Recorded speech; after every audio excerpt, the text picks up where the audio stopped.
Greetings to one and all. Let's start with today's class with the topic of journal. In today's lecture, we would be seeing the definition, meaning, importance, and utility of journal. And at the end of this particular session, we would also see the specimen of a journal.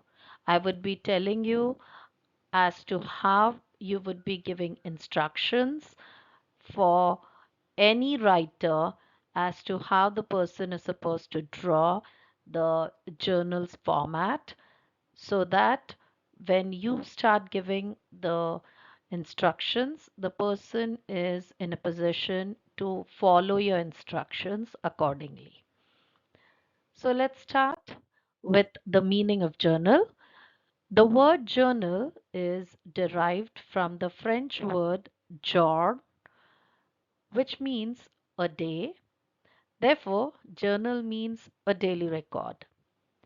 Now, as I always tell my students, journal is just like any other rough book where you keep entering your all subjects which you carry your book, the rough book to your college, and you do not want to carry a pile of books or heap of books for each and every subject individually. What you do is you just take one book which has all the subjects notes in it.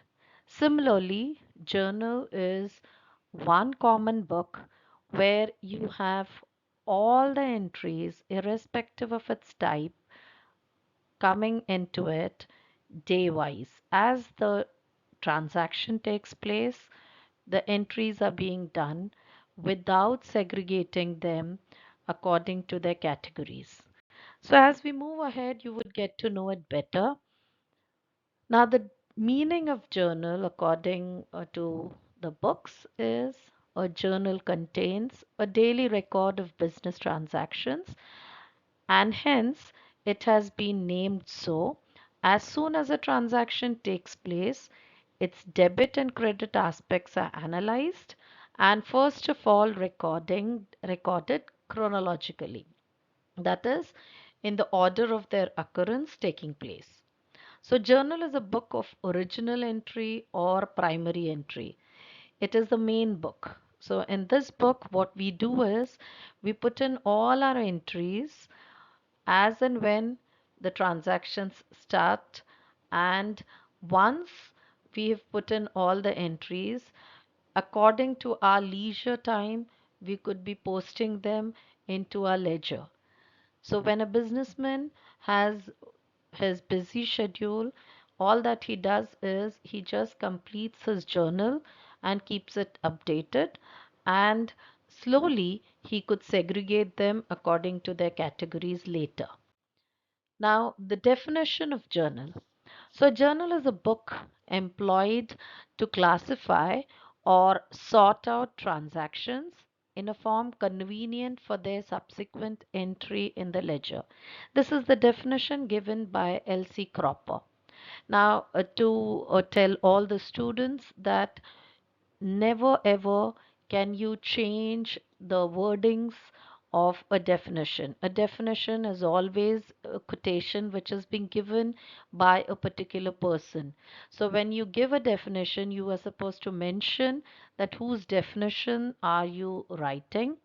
At the same time, you cannot change the wordings, the sequence of the wording, although it may mean the same, but the wordings should always remain as per the author or the writer, and the punctuation also should be taken care of.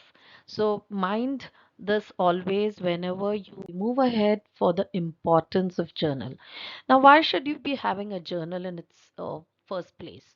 As I already explained, that journal is something which you always keep recording as and when the transactions take place. So when a businessman is entering in his journals, it becomes very easy for him few days down the line where he's trying to refer or trying to recollect a particular transaction which had taken place in the past. So, journal is the important book in bookkeeping. All the business organizations keep the journal. So, it is not only a single businessman that is a sole trader, it is all the organizations, that is whether it's a sole trader, a partnership firm, or a joint stock company, everyone maintains a journal. So the importance and utility is as follows. Now this is the principal book of account because it's the first book. It's always termed as the principal book of account. It includes all types of accounts of business. So it does not differentiate in between the different types of account. All the books of accounts that are there, those entries are posted in a journal. It shows all the necessary information regarding the transactions. So if you see, the importance of a journal has date-wise record of all the transactions with details about the accounts. It helps to understand the events when it took place. So as we would see further, there would be narration which we would be giving after every journal is being posted. So when we give the narration, it becomes very easy for a businessman or any person who is referring to our journal to check and understand what exactly was the transaction that took place during the entry that was being made. So the journal is subsidiary book in which all the day-to-day transactions are recorded, first in chronological order, in debit and credit form, and with the amount of each transaction. Now, what does this mean? So when we say that it is in a chronological order, that means every journal entry would first have the account which is being debited to be recorded first, and then the account which would be credited. So always a journal has the debit entry and then the credit entries being done. So we could not change the order. That is exactly meant by the chronological order when every transaction is being entered in the journal book. Now, what is the purpose? What is the utility of it? So, whenever, as I already mentioned, that a transaction takes place, we put the particular transaction in the main book, which is the journal book. So, accounting procedure is followed on the basis of the accounting documents. The narration would give a brief explanation. So, what exactly is meant by a narration? When we give a short explanation. So, a businessman or a person who has actually done the transaction gives a short explanation of what exactly was the transaction. Then it gives him clarity down the line, few months, or any time later to understand what exactly was the transaction and why that particular journal entry was being made. So it helps to increase the clarity of every transaction. That is the main utility of having a journal. It helps to find and prevent errors as well because you write the narration. In case there is a mistake which is being done during the time of the journal entry, it helps to rectify it. So it helps to check the arithmetical accuracy of the transaction. It helps in preparation of the final account. Now, final account is something which is being done at the end of the year, which is being done after all the transaction of that particular year is being recorded. So when a journal is being made or a journal entry is being written, that is the first book. Once this journal entry is being done, the end result or the last thing that is being done at the end of a particular year is the final account. So as we proceed in our further videos, you would get to know how a final account is being done, what is final accounts. But for now, for you to understand, It's more than enough to understand that an account, which is a summary of all the journals that is being done, of all the transactions that took place during the year, would be recorded in a final account. And final account would always give us the summary as to how did the business run through the year. Was it a profitable year? What was it a loss-making year? And many more details along with the profits and losses. So, currently, I would not be going too much into the depth of final accounts as our topic today is journal. Now, coming to how are you going to draw a journal? Now, I want all of you to understand the concept very carefully, and only then you could give those instructions to your writer. Before you give any instruction, you would always be taking any blank paper or any paper for that matter, fold it according to the instructions that I'm giving, which will give you a feel as to how exactly are the vertical lines being drawn. Now, always remember in accountancy, whenever we have a particular format, whether it is a journal, whether it is a ledger, we always have the paper being divided vertically into different parts. Now, why is this being done? So, when you are giving a vertical partition of a paper, you are actually dividing the entire page into different columns. And every account, every entry that is being done in journal is always based on vertical partition of the transactions that are being recorded.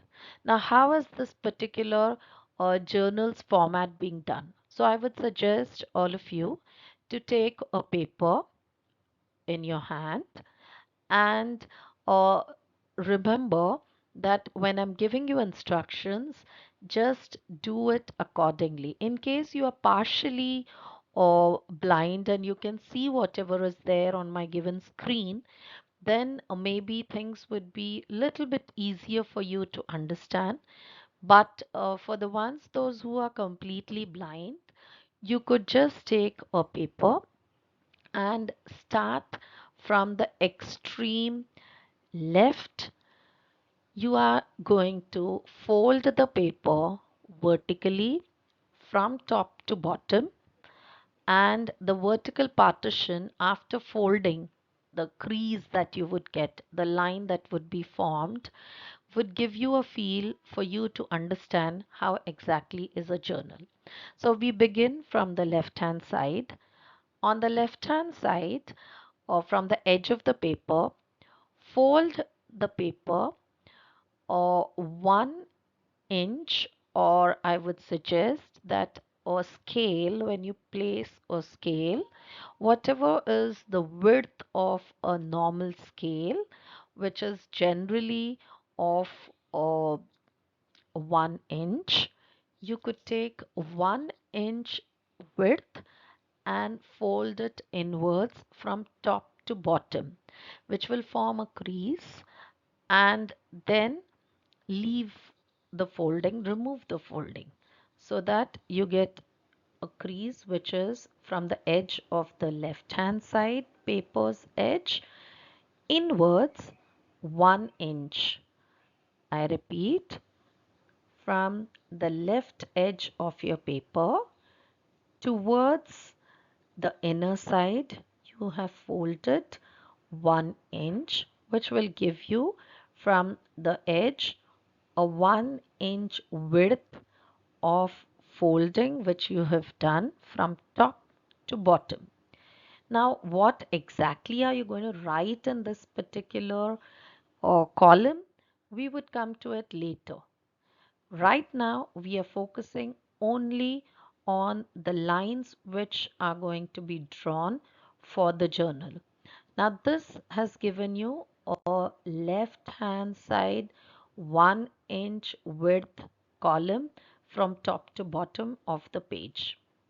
Now, similarly, we would go to the right hand side of the page and fold from the edge right from top to bottom vertically the page again of 1 inch from top to bottom, or could be in case you have a wider paper, maybe a 1 1/4 inch or page could be folded. The width could be 1 1/4 inch, or roughly around your, or the width could be around your little fingers or width. So rather than having this as a measurement, I know that all of you do understand what is 1 inch. So just fold your paper 1 inch or around uh, 1 1/4 inch towards the inner side, just like we did on the left hand side.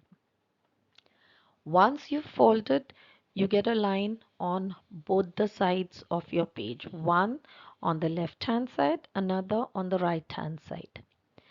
Now again, we fold right on the right hand side as you folded the first of line and got your extreme right hand side being the crease which got developed from top to bottom.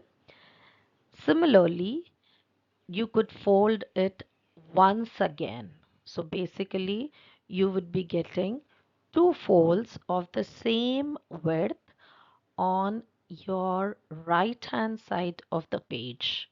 I repeat, you earlier had given one crease by folding the page for 1 1/4 inch on the right hand side, and you did not remove the fold. I did not ask you to remove the fold. So you have folded once and you have to fold it for the same width once again. Now this gives you two creases on the right hand side of the page. So you could remove now the foldings and try and understand and visualize how many creases have you got on your page, showing you the lines that have to be drawn. So if you start from the left, you had one line from the top to the bottom, and if you start from the right, you have two lines which you have drawn. The width of the right side is 1 1/4 inch, two lines being drawn of 1 1/4 inch. Now once you have done this, again from your right hand side, the lines which you've already drawn, besides that, you would draw a very small line which is hardly of 1 centimeter. So it's a very small line that you would draw, which will be in the inner side of your page by just folding the page. So your extreme right side folding gave you one line of 1 1/4 inch width. Another fold gave you another line which was of 1 1/4 width. And then you fold the third time from the right, which will be of just 1 centimeter. Now once this is done, you have finished drawing the format or getting a feel of the format of a journal. So if you see, you have drawn in all from the left one line, from the right three lines, and in between these lines there is a large amount of paper which is still remaining. Now let's start labeling them. We start labeling from the left hand side of the page. It is exactly the opposite side of how you start in Braille. Braille, you start writing from the right hand side. Over here, you start from the left. like any normal person would do. Now, if you are comfortable doing according to the brain, then you could, according to the braille, then you could start remembering things in the order from right to left. But I would be giving you right now or instruction which is from left to right. So the first crease that you drew would was for the date column. So now how are we going to start writing in the notebook? How would we instruct our writer?